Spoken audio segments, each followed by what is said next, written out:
नमस्कार दोस्तों, मेरा नाम है विजय कुमार। आप देख रहे हैं कॉमिक्स पिटारा चैनल को। तो चलिए दोस्तों, तुलसी कॉमिक्स की शानदार स्टोरी को शुरू करते हैं जिसका नाम है वचन की लाज। तो आप देख सकते हैं इसका कवर पृष्ठ जो कि कुछ इस तरह का है। तो चलिए इसकी शानदार स्टोरी को हम शुरू करते हैं। प्रीतनगर राज्य चारों ओर पहाड़ों से घिरा हुआ था। उन दिनों प्रीतनगर पर राजा पद्मनाभ का शासन था। पद्मनाभ हर समय राग रंग में मस्त रहने वाला जीव था। वो बहुत ही अहंकारी था। ना वो राजकाज में ध्यान देता था, ना ही प्रजा की उसे चिंता थी।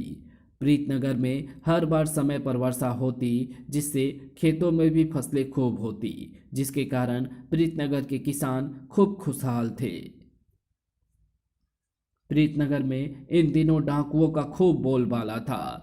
बचाओ, डाकू लोगों का सब कुछ लूट ले जाते।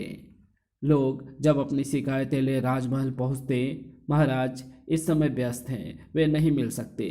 फरियादी निराश होकर वापस लौट जाते।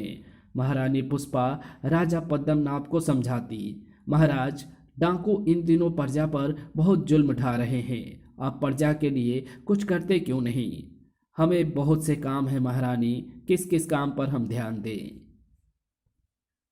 ऐसा ना कहिए महाराज, प्रजा के दुख आप नहीं बांटेंगे तो कौन बांटेगा? महारानी हम सब जानते हैं, हमें भाषण ना दो।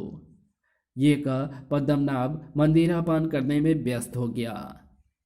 ये देख महाराज, आज आप नहीं, उस समय चेतेंगे जब प्रजा बगावत पर उतर आएगी। तब तक बहुत देर हो चुकी होगी। राजा पद्मनाभ के प्रति लोगों में नाराजगी बढ़ने लगी। ऐसे राजा का क्या फायदा जो प्रजा का ध्यान ही ना रखे। जैसे भी हो, राजा पद्मनाभ का शासन शीघ्र समाप्त हो। एक दिन महारानी जी, डाकुओं के जुल्म से प्रजा इन दिनों बहुत दुखी है। राज्य में चारों ओर डाकुओं का बोलबाला हो रहा है। उनके हमले अचानक होते हैं, कोई कुछ भी नहीं कर पाता, और डाकू पहाड़ों से निकल कर आते हैं, प्रजा को लूटते हैं और पुनः पहाड़ों में गायब हो जाते हैं। महाराज हमारी तो सुनते नहीं हैं, आप ही उन्हें समझाइए। वे डाकुओं के सफाए का कोई उपाय सोचे, नहीं तो अनर्थ हो जाएगा। प्रधानमंत्री जी का प्रधानमंत्री जी, काश महाराज समय की गंभीरता को समझ पाते। मैं तो उन्हें समझाते समझाते हार गई। एक दिन, अरे कोई बचाओ, खचाक, डाकू उस घर का सब कुछ लूट कर ले गए, साथ ही उसकी बेटी का अपहरण करके भी ले गए। मैं लुट गया, बर्बाद हो गया। डाकू मेरे धन माल के साथ साथ मेरे घर की इज्जत भी ले गए। हाय, बस अब और नहीं सहा जाता। आओ आज इस राजा को सबक सिखाई दे। और उस दिन प्रीतनगर की प्रजा ने बगावत कर ही दी। लोग पद्मनाभ को खींचकर महल से बाहर ले आए। राजा पद्मनाभ, आज हमारे सब्र का पाला राजा पद्मनाभ, आज हमारे सब्र का प्याला भर गया है। तूने कभी भी प्रजा का दुख दर्द नहीं जाना। तुझे प्रीतनगर का राजा बनने का कोई हक नहीं है। हम तुझे इस जीवन से मुक्ति दे देते हैं पद्मनाभ। नहीं। खचाक, आ, खचाक खचाक, पद्मनाभ बहुत ही बुरी मौत मरा। पद्मनाभ का अंतिम संस्कार कर दिया गया। राज्य का एक भी नागरिक उसकी अंत्येष्टि में शामिल नहीं हुआ। प्रजा ने ही पद्मनाभ के युवा पुत्र मदनेश को राजगद्दी पर बैठाया। मदनेश राजकाज में मन लगाने लगा। ये देख लगता है हमने उचित पात्र को राजगद्दी सौंपी है। मुझे भी ऐसा ही लगता है। शायद राजा मदनेश प्रजा की परेशानियों की ओर ध्यान देंगे। मगर लोगों का ख्याल गलत साबित हुआ। ओह, बेटा भी पिता की तरह निकला। अगले दिन, बेटा मदनेश, मैं तुमसे कुछ कहना चाहती हूँ। कहो माँ, क्या कहना चाहती हो? बेटा, कल रात मैंने तुम्हें भी अपने पिता की भांति नृत्य संगीत की महफिल में मंदिरापान करते देखा था। तो माँ? बेटा, इन महफिलों का दुष्परिणाम तुम अपने पिता के रूप में देख भी चुके हो। कम से कम तुम तो इस कुमार्ग पर ना जाओ। माँ, राजा महाराजाओं के इन शौकों को हम नहीं अपनाएंगे तो भला कौन अपनाएगा? बेटा, राज्य में इन दिनों डाकुओं का चारों ओर बोलबाला है। प्रजा डाकुओं के अत्याचारों से दुखी है। अगर कुछ करना ही चाहते हो तो प्रजा के लिए कुछ करो। माँ, प्रजा की सेवा तो मैं भी करना चाहता हूँ, मगर समझ नहीं आ रहा है कि डाकुओं को समाप्त करने को करूँ तो मैं क्या करूँ। इधर दूसरी ओर प्रजा के किसानों ने अपनी पंचायत बैठाई। भाइयों, नए राजा मदने से कुछ उम्मीदें बंधी थी और भाइयों नए राजा मदनेश से कुछ उम्मीदें बंधी थी कि वे प्रजा के लिए कुछ करेंगे, पर वे भी अपने पिता की भांति ही निकले। उनसे कोई उम्मीद करना बेकार है। डाकुओं का जुल्म दिनों दिन बढ़ता ही जा रहा है।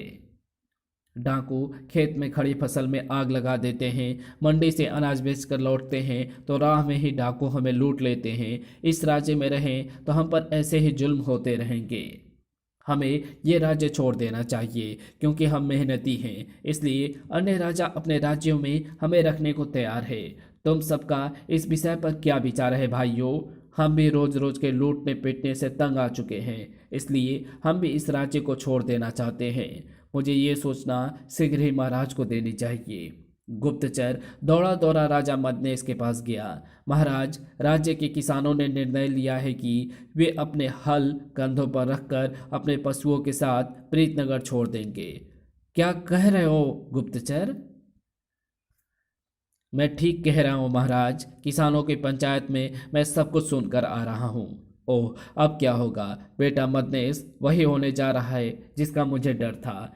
किसान नहीं होंगे तो खेत सूने हो जाएंगे। किसानों के बिना राज्य में अन्न नहीं उपजेगा। इस प्रकार तो राज्य बर्बाद होकर होकर रह जाएगा। पुत्र, अभी भी समय है। जाकर किसानों को रोको और उनकी समस्या हल करने का प्रयास करो। आप ठीक कह रही हैं माँ। मदनेश उसी समय महल से चल दिया। हे ईश्वर, मदनेश आज एक नेक काम के लिए निकला है। इसे इसके ध्येय में सफलता प्रदान करना। इधर किसान राज्य की सीमा पर पहुंच चुके थे। मातृभूमि को इस प्रकार छोड़ते हुए हृदय दुख से फटा जा रहा है। मदनेश शीघ्र ही वहां पहुंचा।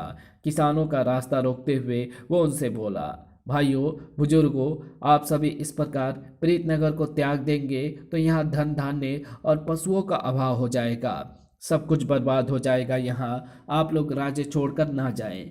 राजन, हमें हमें क्या खुशी हो रही है अपना राज्य छोड़ते हुए? महाराज, हमें यहाँ प्रतिदिन डाकू परेशान करते हैं।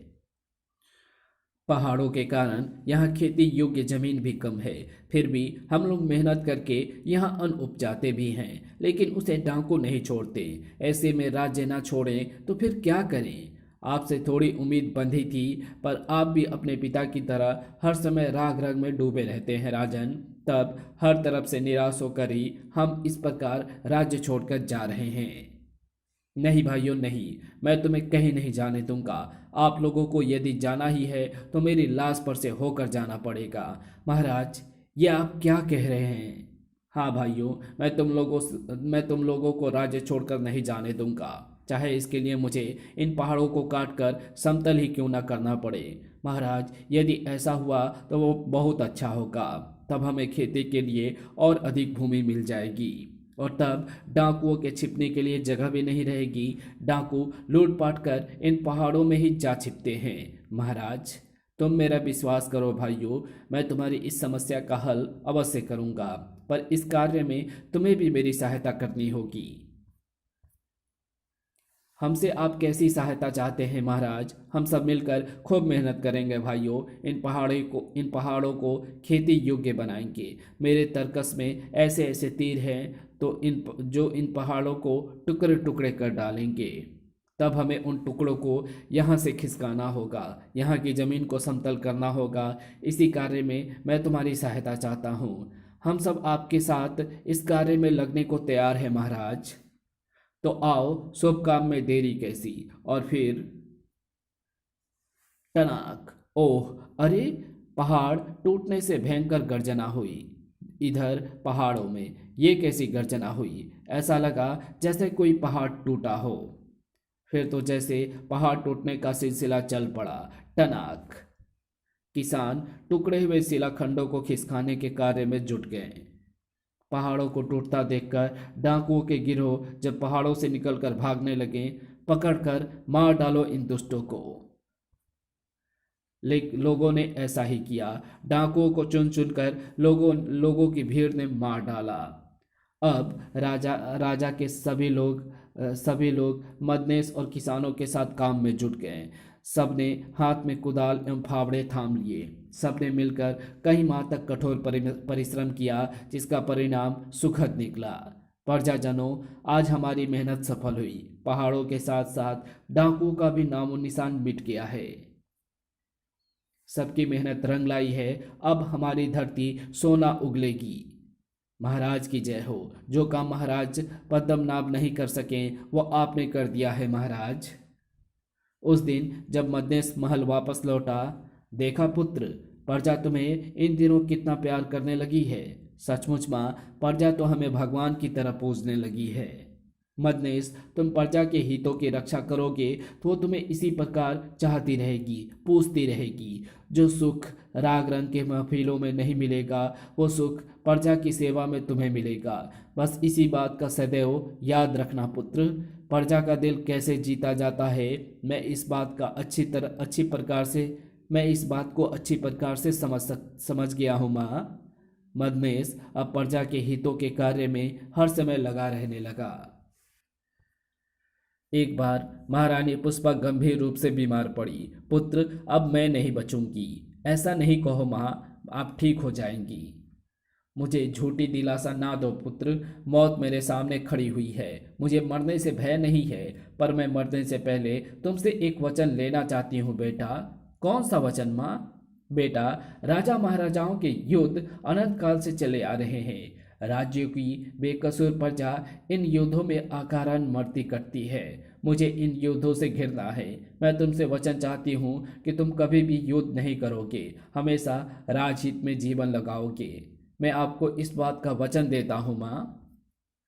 तभी हिच ओह, महारानी पुष्पा ने प्राण त्याग दिए। मदनेस ने माँ का अंतिम संस्कार किया। मैं तुम्हें दिए वचन की लाज रखूंगा माँ। एक दिन मैं कौशलगढ़ के महाराज कौशल देव का संदेश लेकर आया हूँ राजन। दूध से पत्र ले मदनेस पढ़ने लगा। राजा मदनेस, आप हमारी अधीनता स्वीकार करो, अन्यथा युद्ध के लिए तैयार रहो। राजा कौशल देव, कौशलगढ़। पत्र पढ़ मदनेस का चेहरा क्रोध से लाल हो उठा। क्या बात है महाराज, पत्र को पढ़ते ही आप क्रोधित हो उठे हैं। पत्र में क्या लिखा है महाराज? प्रधानमंत्री जी, कौशल देव चाहते हैं कि या तो हम उनकी अधीनता स्वीकार करें या फिर युद्ध के लिए तैयार रहें।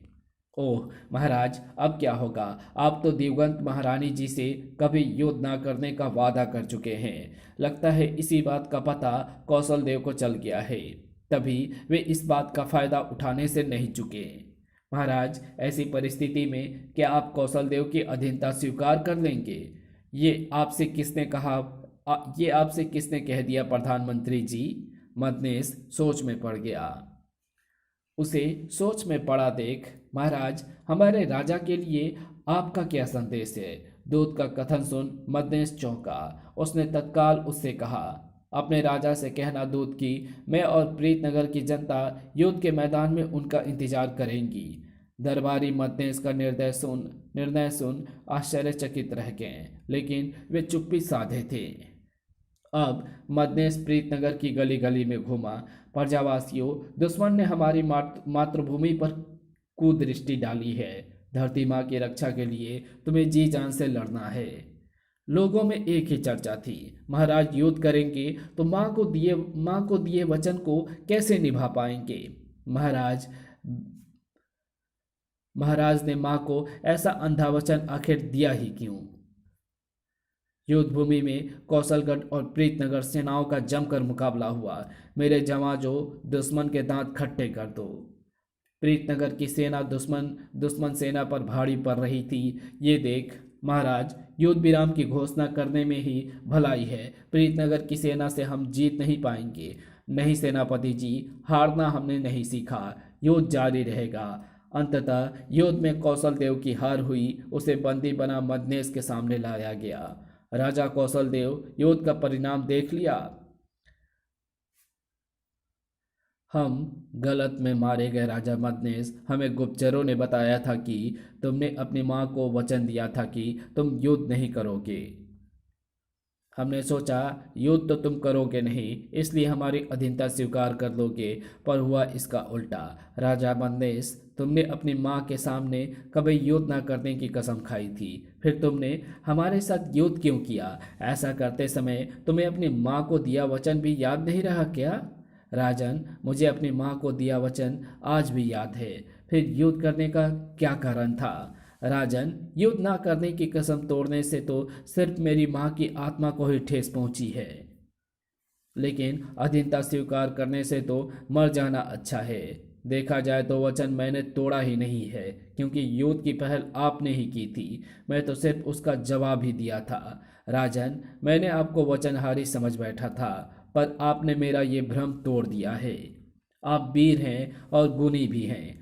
आपने अपनी माँ को दिया वचन निभाने के बजाय धरती माँ के सम्मान की रक्षा के लिए युद्ध किया। मैं आपके सम्मुख नतमस्तक हूँ। महाराज, ये आप क्या कह रहे हैं? हाँ राजन, मुझे अब मौत का भय नहीं है। एक वीर एवं मातृभक्त के हाथों मरने से मुझे कोई दुख नहीं होगा। ये आपसे किसने कह दिया महाराज कि आप मरने वाले हैं? एक युद्धबंदी को मौत की ही सजा मिलती है राजन। नहीं महाराज, हमारा ये उसूल नहीं है। हम आपको मुक्त करते हैं। उसने सैनिकों को आदेश दिया, राजा कौशल देव के बंधन खोल दिए जाएं। सैनिकों ने तुरंत आदेश का पालन किया। तत्पश्चात राजा मदनेश, आज से मैं तुम्हारी अधीनता स्वीकार करता हूँ। कौशल देव अपनी बची खुची सेना के साथ कौशलगढ़ लौट गया। उस रात, माँ हमें क्षमा कर देना, आपको दिए वचन को नहीं निभा पाए हम। अगले ही दिन, पुत्र, तुमने कोई गलत कार्य नहीं किया है, मुझे तुम पर गर्व है। माँ मुझसे नाराज नहीं, अपितु खुश है। मदनेश के दिल पर से भारी बोझ हट गया। कुछ दिन पश्चात, महाराज, कौशलगढ़ के राजा कौशल देव आपसे मिलना चाहते हैं। कौशल देव हमसे मिलने आए हैं? क्यों? उसने पहरेदार से कहा, कौशल देव का आदर सहित हमारे पास ले आओ। जो आज्ञा महाराज। शीघ्र ही आओ राजा कौशल देव, आपका स्वागत है। मदनेश ने आदर सहित कौशल देव को अपने समीप बैठाया। राजन, कैसे कष्ट किया? राजा मदनेश, आज हम राजा के रूप में नहीं, अपितु एक कन्या के पिता के रूप में आपके पास आए हैं। आशा करता हूँ कि आप निराश नहीं लौट आएंगे। मैं आपका अभिप्राय नहीं समझा महाराज। राजन, मैं अपनी पुत्री राजकुमारी मदन लेखा का विवाह आपके साथ करना चाहता हूँ। ओह, तो ये बात है। हाँ राजन, ये प्रस्ताव स्वीकार कर मुझे कृतार्थ कीजिए। राजा राजा आपसे आपसे संबंध बनाकर मुझे खुशी ही होगी। तब उचित शुभ मुहूर्त में मदन लेखा और मदनेश का विवाह हो गया। एक दिन, प्रजाजनों, ये तो आप सभी जानते हैं कि हमारे पिता अकाल मृत्यु को प्राप्त हुए थे, इसलिए उनकी मुक्ति नहीं हो सकी थी। यदि आप लोगों की सहमति मिल जाए तो हम अपने स्वर्गीय पिताजी महाराज की प्रीतनगर में समाधि बनवाना चाहते हैं। स्वर्गीय महाराज ने जो किया, उन्हें सजा मिल चुकी है, इसलिए अब हमें उनसे कोई गिला नहीं है महाराज। लोगों की सहमति पर प्रीतनगर के राजमहल में मदनेश ने अपने पिता की भव्य समाधि का निर्माण करवाया। प्रतिदिन मदनेश समाधि पर पुष्प अर्पित करता। और इसी के साथ ये कहानी यहीं समाप्त होती है। तो आपको ये वीडियो कैसी लगी? अगर आपको ये वीडियो पसंद आई हो और इस वीडियो के बारे में आपकी क्या राय है, कमेंट पे लिख करके ज़रूर बताना, क्योंकि ये वीडियो जो है मुझे बहुत ज़्यादा इंटरेस्टिंग और इसमें कुछ यूनिक सा नहीं लगा। तो आपको इस वीडियो के बारे में क्या राय है, कमेंट में लिख करके ज़रूर बताना। और आपको ये वीडियो कैसी लगी, आप इसके बारे में भी कमेंट कर सकते हैं। Thanks for watching my videos.